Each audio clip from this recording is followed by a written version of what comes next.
ಅದು ಯಾಕೆ ಈದ್ ಮಿಲಾದ್ ಬಗ್ಗೆ ಯಾಕೆ ಶುರು ಮಾಡ್ಬೇಕ್ರಿ? ವಿಷಯ ಹಿಂದೂಗಳು ಯಾಕೆ ಅದನ್ನು ಹೋಗ್ಬೇಕು, ಈದ್ ಮಿಲಾದ್ ಯಾಕೆ ಆಚರಣೆ ಮಾಡ್ತಾರೆ ಅನ್ನೋದು ನೀವೇನಾದ್ರು ಯುಗಾದಿ ಬಗ್ಗೆ ಹೇಳಿದ್ರೆ, ದೀಪಾವಳಿ ಹಿಂದೂಗಳು ಇವತ್ತು ಯಾಕೆ ಆಚರಣೆ ಮಾಡ್ತಾರೆ ಅನ್ನೋದು ನೀವು ಪುಸ್ತಕದಲ್ಲಿ ಸೇರಿಸಿದ್ರೆ, ಈದ್ ಮಿಲಾದ್ ಒಂದೇ ಯಾಕೆ ಸೇರಿಸಿದ್ರು? ಇದು ಮುಸ್ಲಿಂ ತುಷ್ಟೀಕರಣ ಬಿಟ್ಟರೆ ಈದ್ ಮಿಲಾದ್ ಹಿಂದೂಗಳಿಗೇನು ಸಂಬಂಧ?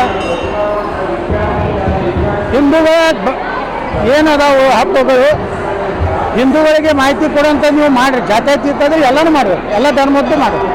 ಒಂದೇ ಧರ್ಮದ್ದು ಮಾಡುವಂಥದ್ದು ಇದು ಕೋಮು ಪ್ರಚೋದನೆ. ಇದು ಉದ್ದೇಶಪೂರ್ವಕವಾಗಿ ಮುಸ್ಲಿಮರ ಪರವಾಗಿ ನಮ್ಮ ಸರ್ಕಾರ ಇದೆ ಅನ್ನೋಂಥದ್ದು ತೋರಿಸಲಿಕ್ಕೆ ಸಿದ್ದರಾಮಯ್ಯ ಸರ್ಕಾರ ಮಾಡ್ತಾಯಿದೆ. ಅಲ್ಲ, ಈ ರೀತಿ ಅವರು ಏನು ಒಳ್ಳೇದಾಗೋದಿಲ್ಲ ರೀ. ಒಬ್ಬ ಯಾವನೋ ಅಧಿಕಾರಿಗೆ ಪ್ರಮೋಷನ್ ಕೊಟ್ಟರೆ ಇಡೀ ಸಮಾಜಕ್ಕೆ ದೊಡ್ಡ ಕ್ರಾಂತಿ ಏನಾಗೋದಿಲ್ಲ. ಕೆಳ ಹಂತದಲ್ಲಿರುವಂಥ ಮುಸ್ಲಿಮರಿಗೆ ಮೊದಲು ದೇಶಭಕ್ತಿ ಕಲಿಸ್ಬೇಕು. ದೇಶಭಕ್ತಿ ಕಲಿಸೋ ಯಾವ್ದಾರು ಕೆಲಸ ಮಾಡ್ತೀರಾ? ನಿಮ್ಮ ಪುಸ್ತಕದಲ್ಲಿ ಏನಾದ್ರು ಇದೆ? ಶಿವಾಜಿ ಮಹಾರಾಜರ ಬಗ್ಗೆ ಎಟ್ಟಿದೆ ನಿಮ್ಮ ಪುಸ್ತಕದಲ್ಲಿ? ಮಹಾರಾಣಾ ಪ್ರತಾಪರ ಬಗ್ಗೆ ಎಟ್ಟಿದೆ ನಿಮ್ಮದು? ವೀರಾಣಿ ಕಿತ್ತೂರು ಚೆನ್ನಮ್ಮ ಬಗ್ಗೆ ಎಟ್ಟಿದೆ? ಸಂಗೊಳ್ಳಿ ರಾಯಣ್ಣ ಬಗ್ಗೆ ಎಟ್ಟಿದೆ? ಸನಾತನ ಧರ್ಮದ ಬಗ್ಗೆ, ಆದಿಶಂಕರಾಚಾರ್ಯರ ಬಗ್ಗೆ ಏನಾದರೂ ನೀವು ಕಲಿಸ್ಲಕತ್ತೀರ? ಇಲ್ಲ.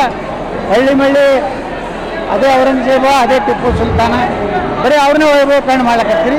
ಮತ್ತು ಈಗ ಈದ್ ಮಿಲಾದ್ ಒಂದು ಹಬ್ಬ ಹೆಂಗೆ ಆಚರಣೆ ಮಾಡಬೇಕು, ಯಾಕೆ ಆಚರಣೆ ಮಾಡಬೇಕು ಅನ್ನೋದು ಹೇಳಕತ್ತೀರಿ. 21 ದಿನ ಬೇರೆ ಯಾವುದೇ ಹಬ್ಬಗಳ ಬಗ್ಗೆ ಪುಸ್ತಕ ಇಲ್ಲ, ಆ ಪುಸ್ತಕದಲ್ಲಿ ಯಾವುದೇ ಅನ್ಯ ಧರ್ಮ, ಹಿಂದೂ ಇರ್ಬೋದು, ಕ್ರಿಶ್ಚಿಯನ್ ಇರ್ಬೋದು, ಬೌದ್ಧ ಇರ್ಬೋದು, ಸಿಖ್ ಇರ್ಬೋದು, ಯಾವ ಧರ್ಮದ ಬಗ್ಗೆನೂ ಇಲ್ಲ.